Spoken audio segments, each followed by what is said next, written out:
Hey, good afternoon, everybody, and welcome again to SAP as well. My name is Sam Yen. I'm the Chief Design Officer for SAP. I'm also the Managing Director here for SAP in Silicon Valley. So it's wonderful that you are all here to celebrate the UX Awards. In my day job, I also teach. I'm associated with the Stanford D.school as well. We teach some courses around innovation and innovation culture, especially kind of in large organizations as well. One of the things I'm going to talk about is the changing role of design. So I'm going to start with an exercise. How do you all identify yourselves? Show of hands, like, or somebody, just like, what do you call yourself? Anybody? Software designer? UX designer? Godzilla? Okay. Anybody else? Entrepreneur. Awesome. All right, so we're going to do a little bit of an exercise. How many people, if you identify yourself as an interaction designer, stand up. All right. Stay standing. Visual designer. No, stay standing. Everybody stay standing. Stay standing. Visual designer.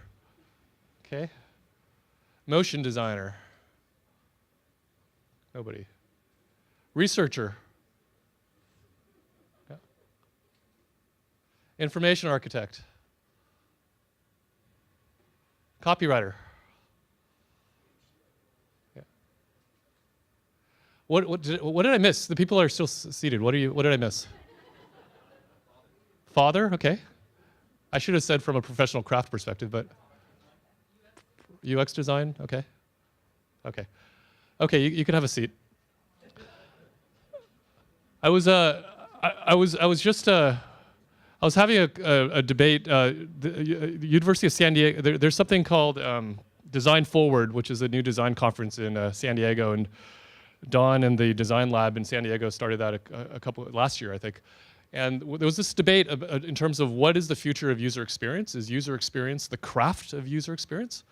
Or is this new thing of design thinking and design strategy and service design expanding kind of what's traditionally known as the field of design, right? And Don wrote a paper a couple years ago which was about, you know, when you come to a fork in the road, take it. What is the future of design? So for the people that were maybe seated, you know, one last thing. I mean, how many people identify themselves with design thinking? Yes? Design strategy, service design, right? These seem to be the two camps in terms of, you know, what design is. And I know at SAP, as we were trying to introduce design into our organization, we sometimes got into some religious debates about user experience versus design and design thinking and where that's going. I'm actually going to talk about, you know, this side of it a little bit more, as opposed to the user experience craft. And hopefully, my argument is going to be that, you know, there's this new opportunity for all of us that identify with any of those roles that we talked about. And something that also allows us to, you know, have this really significant impact that crosses over from the design field to really strategically impact business at the highest levels, right? So it's very clear that this notion of design thinking is in the news, and it's crossed over from a design topic that you learn in a design school to something of business significance, right? You hear about it in Harvard Business Review. You've got McKinsey talking about it. Kleiner Perkins is talking about it. I show this Business Week article because it's especially significant to SAP, because we call it the $35 million cover because our founder, Hasso Plattner, the guy next to that picture, read that article and got so excited that he donated $35 million to Stanford to help start the D.school, right? It's officially called the Hasso Plattner Institute for Design. The results seem to speak for themselves. I think we're all familiar with this Design Management Institute that shows, you know, design-centered organizations seem to outperform the market. If you look at the market cap over the last 10 years, this group of companies that are design-led, according to the methodology of Design Management Institute, have significantly actually outperformed the market over the last couple of years. And there's this interesting phenomenon. You know, how many people have worked in design agencies that have now been acquired by larger organizations, right? You know, look at the acquisitions. This comes from Kleiner Perkins Design and Tech Report. Look at the last 5 years. All the design agencies that have been acquired by, you know, larger organizations. So what's going on here? You know, there's this notion of companies, again, crossing over from a business perspective, there's all this disruption. In our field, we call it digital transformation, but it's really disruption that's happening almost across every single industry. And innovation seems to be the key, right? How do you innovate fast enough to keep yourselves from being disrupted? And I love to use this equation to really break up what innovation means. It's a combination of both creativity and execution, right? You need big ideas, but you also need to bring big ideas into the marketplace to be able to have that kind of breakthrough innovation from an organizational perspective. This is a little bit where I'm going to kind of build the case that design plays a big role in this innovation equation, right? Because most organizations are run around execution. How well can you execute? And execution is really about problem solving. Think about it. How well can you solve problems? And that's what most organizations are set up to do. The business processes, the MBOs that people are measured against, it's all around problem solving. But that's not going to lead you to the breakthrough innovations that are going to keep you from being disrupted, right? How well do you solve problems? How efficient can you make your processes? In fact, most organizations and most people are good at this, but it often leads to just that incremental type of innovation. When I ask, usually I talk to technical people in the room, right? So when I ask people how many people are good at problem solving, almost everybody raises their hands, right? But when I ask the follow-up question, how many people feel that they're individually creative people, I'm going to ask this question: how many people feel that you're individually creative? Right? This is probably the opposite, right? Everybody raises their hand. In a technical audience, it's kind of sad. You only get about 10% of people raising their hand. But from an organizational perspective, the key isn't how many people are creative, but how do you take your individual creativity and spread that through your entire organization, right? So let me ask the same question to you. For those of you that feel you're individually creative people, do you feel that you have the tools and the capability to take your individual creativity and spread that across your entire organization, right? How many people will raise their hand at that point? Much smaller percentage. Right? But if innovation is really the key to help organizations survive this digital disruption, most organizations will say we have plenty of execution. Almost all organizations don't have this way to create this creativity, this notion of creativity across their entire organization. One way to think about creativity is, as opposed to problem solving for execution, as we know as designers, creativity is really about problem finding sometimes, right? Reframing the problem, understanding that the boundary conditions that made you successful 5 years ago, 10 years ago, may not be relevant anymore, and the ability to take an organization actually through a design process, right? Starting with your end users or your customers, understanding needs, and then prototyping and building out solutions based on those needs, is really about problem finding, right? It's about problem finding. Some people talk about this notion of strategic design or design thinking as creative problem solving. And I usually say, no, you're kind of missing the point, right? You first have to find the right problem to solve, then you could use your creative problem solving capabilities, right? So that's really where design thinking and these organizations have really latched on to design thinking as a way to actually help the organizational innovation competency and improve that innovation culture within organizations. At Stanford, at the D.school, we use this quote a lot, right? The talent hits a target that no one else can hit, but genius hits a target that no one else can see. That for me, it's just a beautiful quote that really gets to the essence of this notion of problem finding before problem solving. So at SAP, we're so happy to be hosting this, but the perception of SAP and design and user experience, sometimes isn't there. We've gone through a huge journey though, since Hasso kind of first read that, our founder first read that article in Business Week in 2004. So we've gone through a journey, and this is like the really, really nice architecture, picture of our journey in design. But in truth, it's more like this, right? It's a bunch of, this is my personal journey map, my emotional highs and lows of trying to bring design and this notion of design thinking across an 86,000 person organization all around the world. Some of the outputs are great though. We took that process and we first applied it to our user experience, right? The SAP user experience.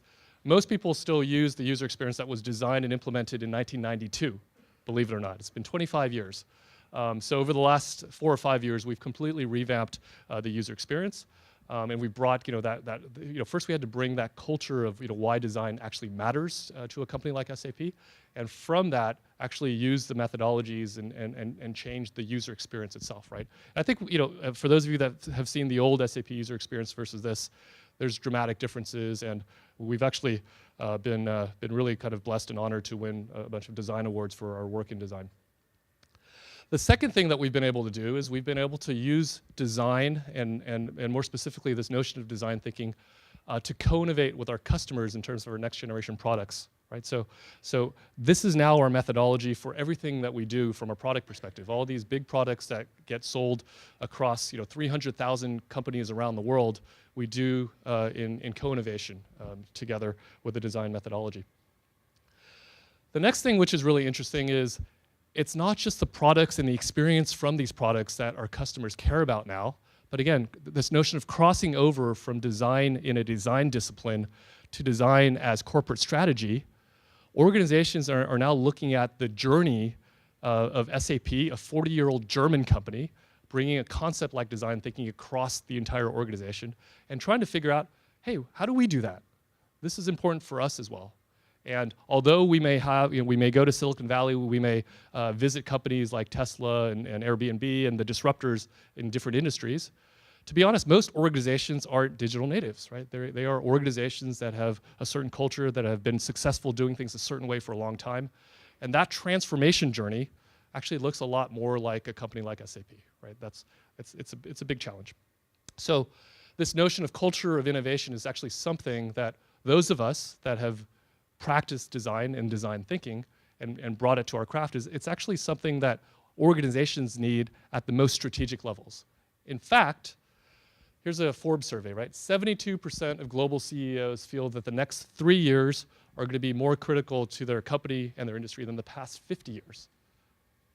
This is why there's that urgency in terms of the need to get creativity and innovation into their organizations.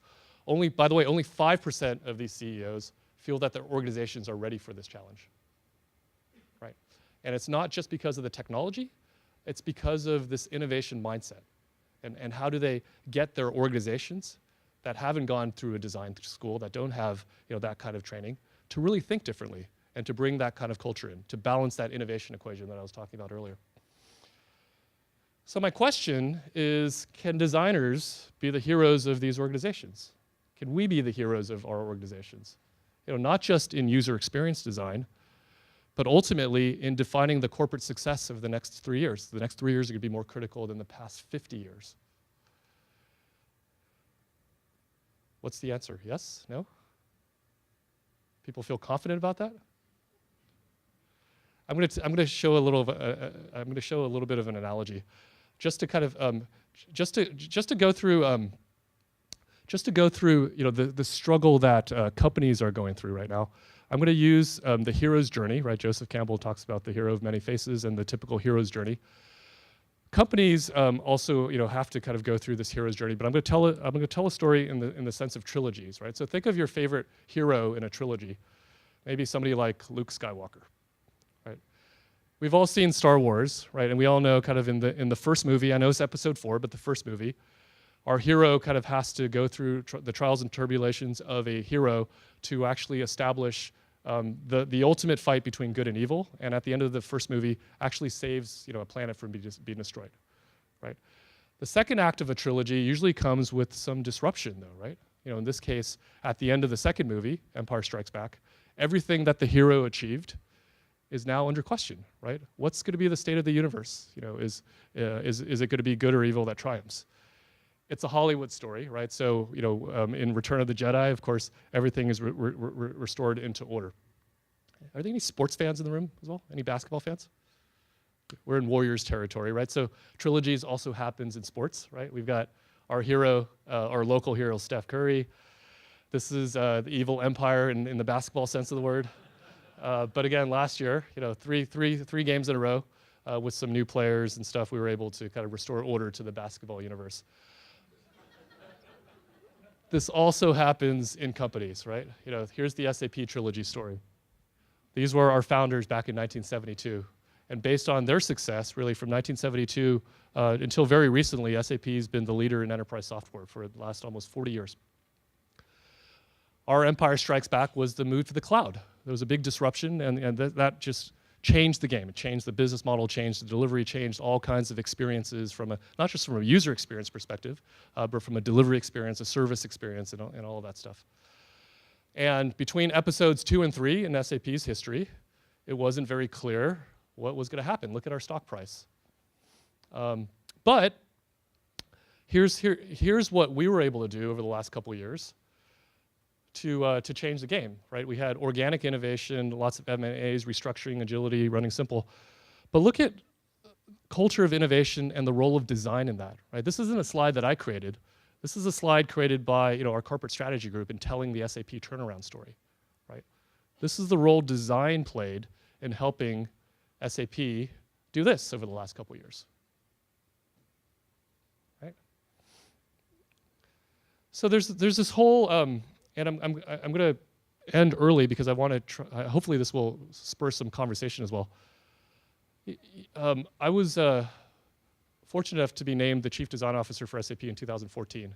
And around that same time, Forbes also came up with an article called "What's Behind the Rise of the Chief Design Officer?"